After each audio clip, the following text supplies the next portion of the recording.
So I'm still, yeah. So I'm recording this back to back with the Sargent IC core. I'm still painting the floor. I'm waiting for the second coat to dry. It's just about dry, but I was practicing more picking, and I have this Multilock. I don't think it's a real Multilock. It's not. Doesn't have the name stamped across the top of it, but it still does have telescoping pins from what I can see. And I managed to pick it in short succession 3 times in a row. So I thought I'd bring you along for the ride on that, see if I can get a 4th time real quick. No guarantees, and I've never gutted this lock, so if I do get it open, I'll gut it and see exactly what's going on inside of there, because I don't have dimple picks. I'm just picking with regular picks, and I think the bitting, or the way the key is cut, and it's cut in such a way that actually makes it possible, which seems to be pretty rare. There's a multi-lock, so they have another multi-lock that I can't have jack shit happen on it, so. I'm assuming this was just an off-brand one, but it does appear to have spools and security pins in it. So let me bring you guys around on this. Show you exactly what's going on here.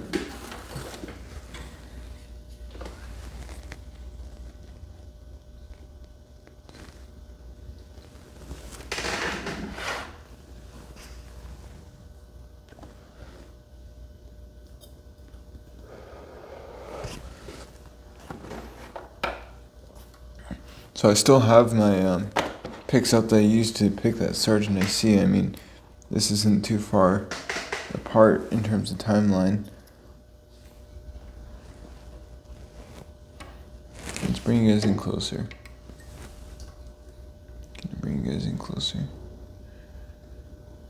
I can bring you guys in way closer. There we go. Is that better?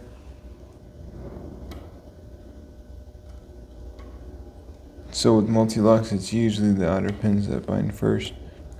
Or at least on this particular lock. This is the only multi-lock that I can really wrap my head around.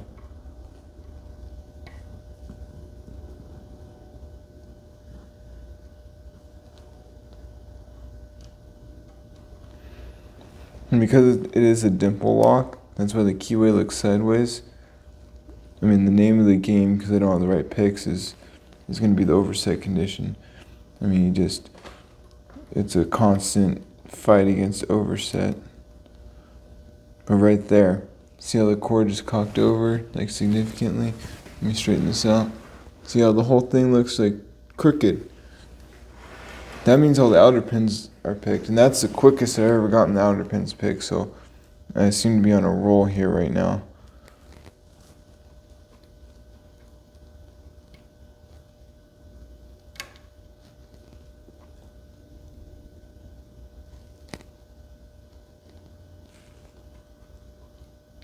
So I'm just grabbing it and I'm just sort of rotating the pick inside of there. I'm using a little hook.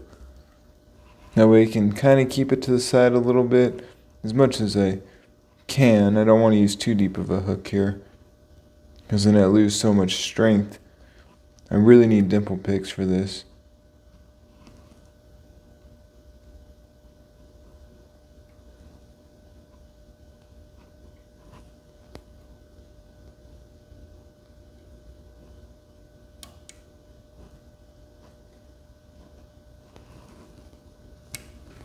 That's open. That is the quickest I've ever gotten it open, so that is incredible. Let's get this thing open.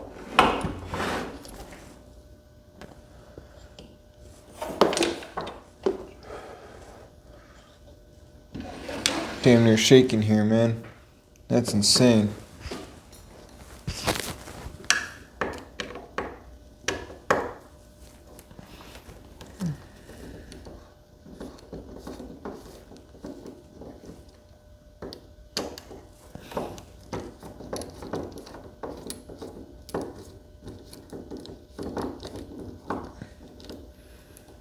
I never seen anything like this.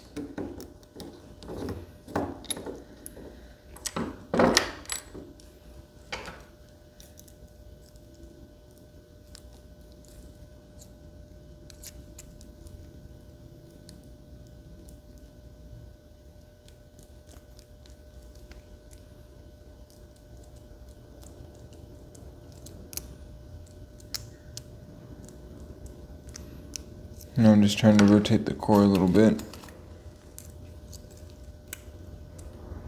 And dropped all the drivers down.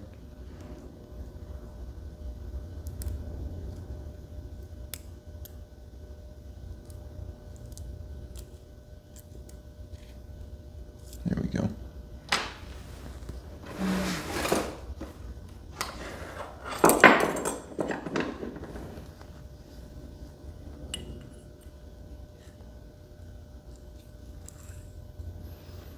So this does have the full complement of telescoping pins. I don't know why this one is easier to pick than others.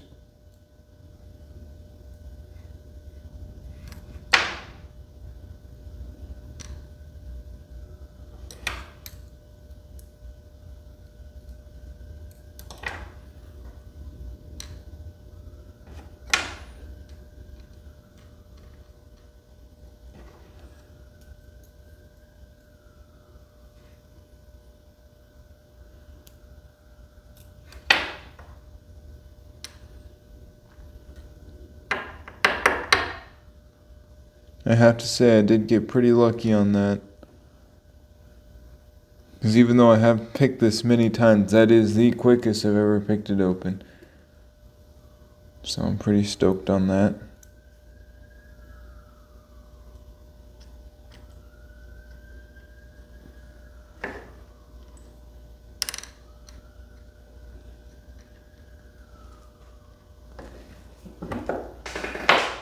The bitting does appear to be fairly even across the large pins. Let's see what it looks like across the small pins.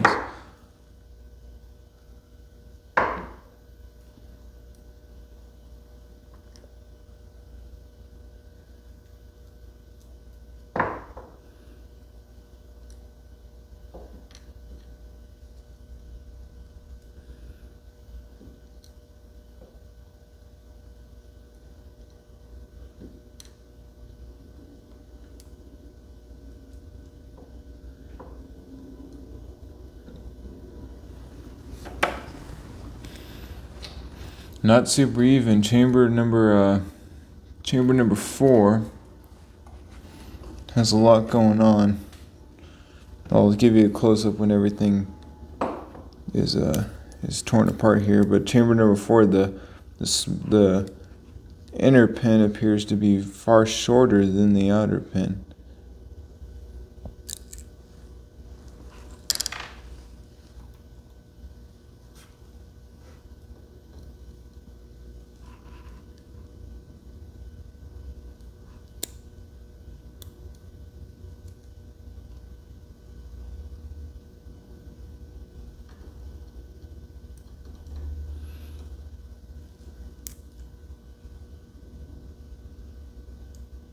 No, I guess these are all standards.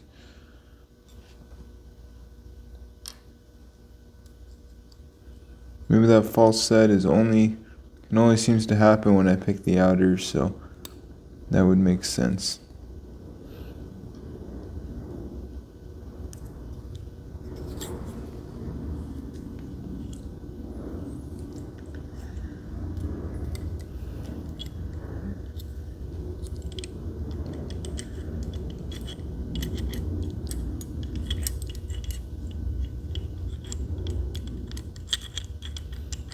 I seem to have trapped my follower here.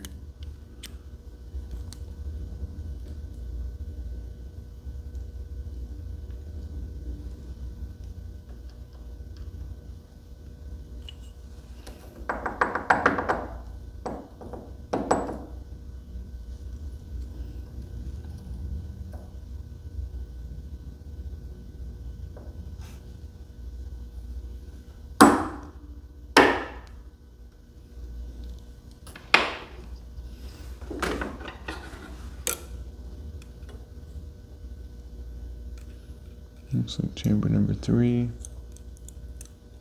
still has a spring in it. Let's see if I can get this guy to come out.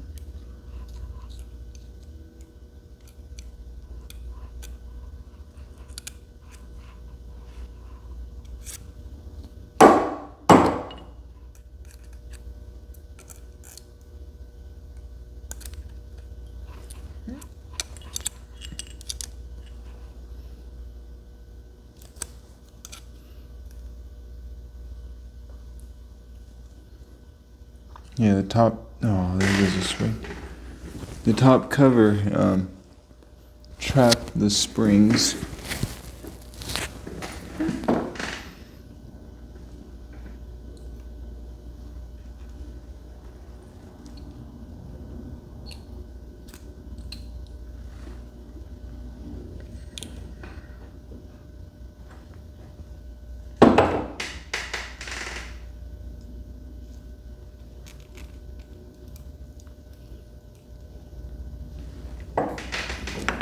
So that's all the springs.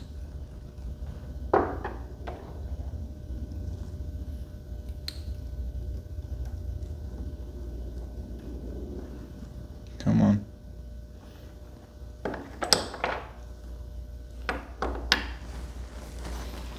So let me show you what makes this interesting.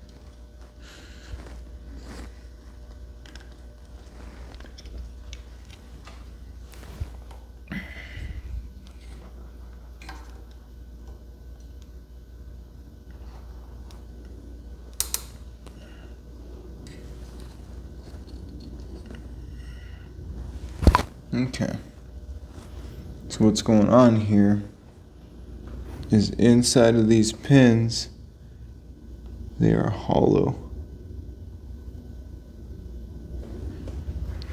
And what goes inside of there is this inner pin right here. And then the driver, it's a big ass driver, and inside of that driver is another driver that is spring loaded. So you have these telescoping concentric pins, and there is no guarantee that these inner pins are going to be sitting proud of that. Sometimes they're sitting inside.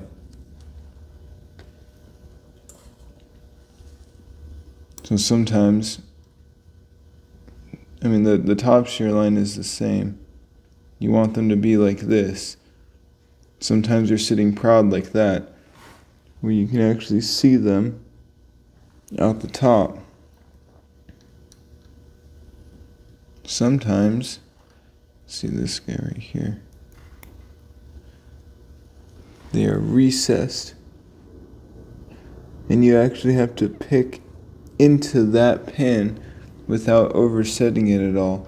I think the big contributing factor to being able to pick this one in is that the bitting isn't super great, and it has all standard pins. If you would have to counter rotate these pins in any way, it would be significantly harder. And I think that's the trouble I'm running into on the other lock. That and more extreme bitting. So it is I'm pretty stoked on that, man. Like that's cool. I didn't expect to be able to pick this one that fast, particularly on camera. But glad I got proof of it. Anyways, let's see. There we go.